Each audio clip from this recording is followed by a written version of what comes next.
ప్రజల రాజధాని అమరావతికి ప్రభుత్వం బడ్జెట్లో అగ్రతాంబూలం ఇచ్చింది. అమరావతికి ప్రత్యేకంగా 6,000 కోట్లు కేటాయించింది. ఏపీ శాశ్వత రాజధానిగా అమరావతికి చట్టబద్ధత కల్పించేందుకు పూర్తి మద్దతు ఇస్తున్నందుకు కేంద్రానికి మంత్రి పయ్యావుల కృతజ్ఞతలు తెలిపారు. ప్రజలకు మెరుగైన వసతులు కల్పించేలా బడ్జెట్లో మున్సిపల్ పట్టణాభివృద్ధికి 14,539 కోట్లు, పంచాయతీరాజ్ గ్రామీణాభివృద్ధికి 22,942 కోట్లు కేటాయించినట్లు మంత్రి కేశవ్ వెల్లడించారు.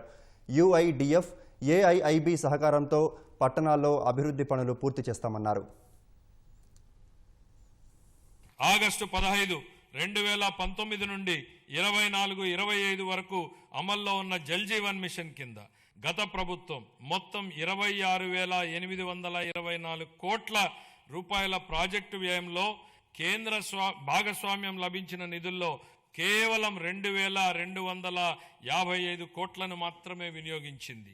23-24లో కేంద్రం నుండి అతి తక్కువ కేటాయింపులు వచ్చినప్పటికీ ఛత్తీస్గఢ్, జార్ఖండ్, గుజరాత్, ఒడిశా వంటి రాష్ట్రాలు ఆంధ్రప్రదేశ్ కంటే ఎక్కువగా ఖర్చు చేశాయి.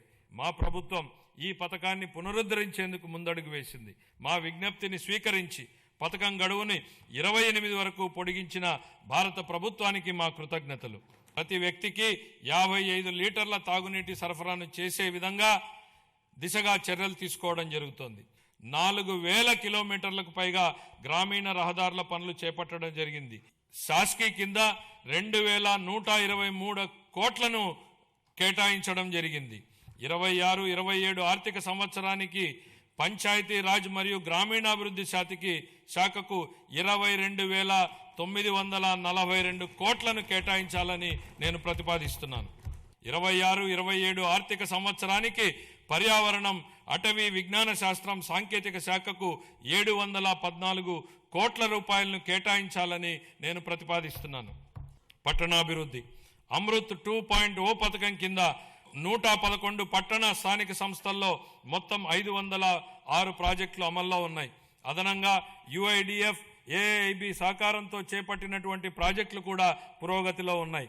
ఈ ప్రాజెక్టులన్నింటికీ 2027 డిసెంబర్ నాటికి పూర్తి చేయాలనే లక్ష్యంతో ముందుకు సాగుతున్నాం. 2 సంవత్సరాల వ్యవధిలో యుఐడిఎఫ్ కింద ఆంధ్రప్రదేశ్కు అదనంగా 4,000 కోట్లను మంజూరు చేయడంలో సహకరించిన గౌరవ కేంద్ర ఆర్థిక మంత్రి గారికి మా కృతజ్ఞతలు. మా ప్రభుత్వం 204 అన్నా క్యాంటీన్లను నిర్వహిస్తోంది. 2000 మార్చి నాటికి వాటి సంఖ్యను 275కు పెంచి అతి పేద ప్రజలకు కూడా తగిన ఆహారం అందుబాటులో ఉండేలా చేసి ఆకలిని నివారించడమే మా లక్ష్యం.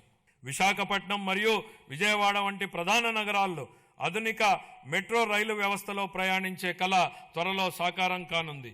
ప్రధానమంత్రి ఆవాస్ యోజన, ఎన్టీఆర్ నగర్స్ కింద ఆర్థికంగా బలహీన వర్గాలకు చెందిన కుటుంబాలకు 25 లక్షల గృహ పట్టాలు, ఇళ్లను అందించి సొంత ఇంటి కలను నెరవేర్చడమే మా ప్రభుత్వ లక్ష్యం. మా ప్రజల రాజధాని అమరావతి అభివృద్ధికి మద్దతు అందించిన గౌరవ ప్రధానమంత్రి శ్రీ నరేంద్ర మోడీ గారికి హృదయపూర్వక కృతజ్ఞతలు. ఆంధ్రప్రదేశ్ శాశ్వత రాజధానిగా అమరావతికి చట్టబద్ధత హోదా కల్పించే ప్రక్రియ ప్రారంభించినందుకు ఆయనకు ప్రత్యేక ధన్యవాదాలు. వివిధ ఆర్థిక సంస్థల ద్వారా స్వయం సమృద్ధి నమూనాలో నిధులను సమీకరించి పనులను వేగవంతంగా ముందుకు తీసుకెళ్తున్నాం. 57,868 కోట్ల విలువైన 97 పనులకు పరిపాలనా అనుమతులు జారీ చేశాం. ఇది మా ప్రభుత్వం ప్రజల రాజధాని అమరావతిని నిర్మించాలనే నిబద్ధతకు స్పష్టమైన నిదర్శనం. 2026-27 ఆర్థిక సంవత్సరానికి మున్సిపల్ పరిపాలన మరియు పట్టణాభివృద్ధి శాఖకు 14,539 కోట్లను కేటాయించాలని నేను ప్రతిపాదిస్తున్నాను.